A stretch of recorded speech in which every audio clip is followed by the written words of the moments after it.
Nina n'était pas une fille comme les autres.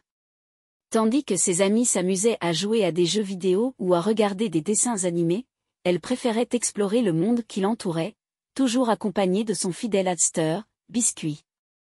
Ensemble, ils formaient un duo inséparable. Biscuit, curieux et espiègle, adorait se faufiler dans les moindres recoins de la maison, toujours à la recherche d'une nouvelle aventure. Mais un jour, ce qui devait être une simple escapade autour du salon tourna à la catastrophe. Biscuit avait disparu. Le cœur battant, Nina savait qu'elle ne pouvait pas laisser son petit compagnon seul dans la nature. Sans hésiter, elle enfourcha son vélo et se lança dans une quête audacieuse pour retrouver son meilleur ami, prête à affronter tous les mystères et dangers que son chemin pourrait lui réserver. Nina était une jeune fille pleine d'énergie et d'imagination. Son meilleur ami, un hamster nommé Biscuit, était un petit compagnon adorable, toujours à explorer et à courir dans sa roue.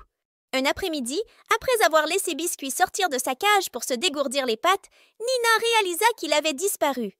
La panique s'empara d'elle. Où pouvait-il bien être? Après avoir fouillé toute la maison sans succès, elle se rappela d'une fois où Biscuit avait trouvé un moyen de sortir par la porte du jardin. Elle comprit qu'il avait probablement réussi à s'échapper à nouveau.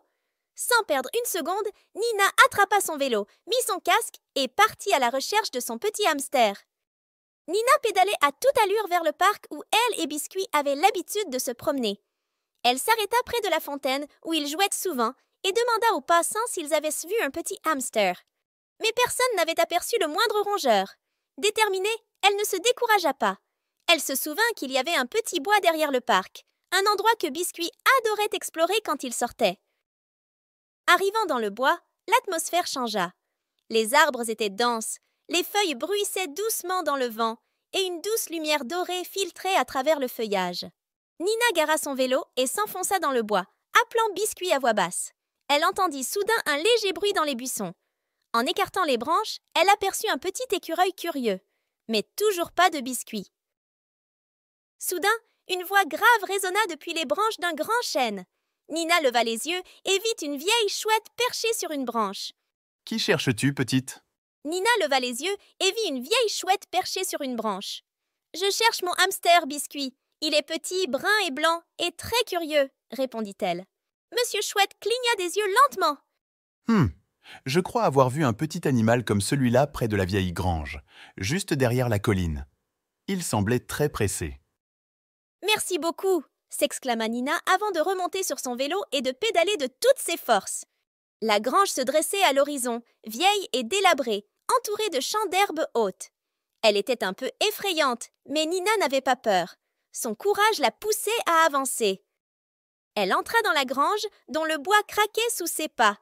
Tout était sombre et poussiéreux, mais soudain, un petit mouvement attira son attention. Là, au fond d'un vieux panier, Biscuit la regardait avec ses yeux brillants, les joues gonflées de graines qu'il avait trouvées en chemin. Nina éclata de rire et courut vers lui. « Biscuit, tu m'as tellement inquiétée !» Elle le prit doucement dans ses mains et le blottit contre elle. Avec Biscuit bien en sécurité dans sa poche, Nina reprit le chemin de la maison.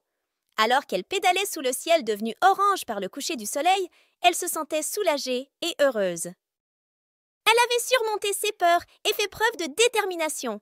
Biscuit était à nouveau avec elle, et elle se promit de toujours garder un œil vigilant sur son petit explorateur. Ce soir-là, dans la chaleur de sa chambre, Nina regarda Biscuit courir joyeusement dans sa roue. Leur aventure du jour leur avait montré qu'ils étaient une équipe inséparable. Et qui sait quelles autres escapades les attendaient dans l'avenir?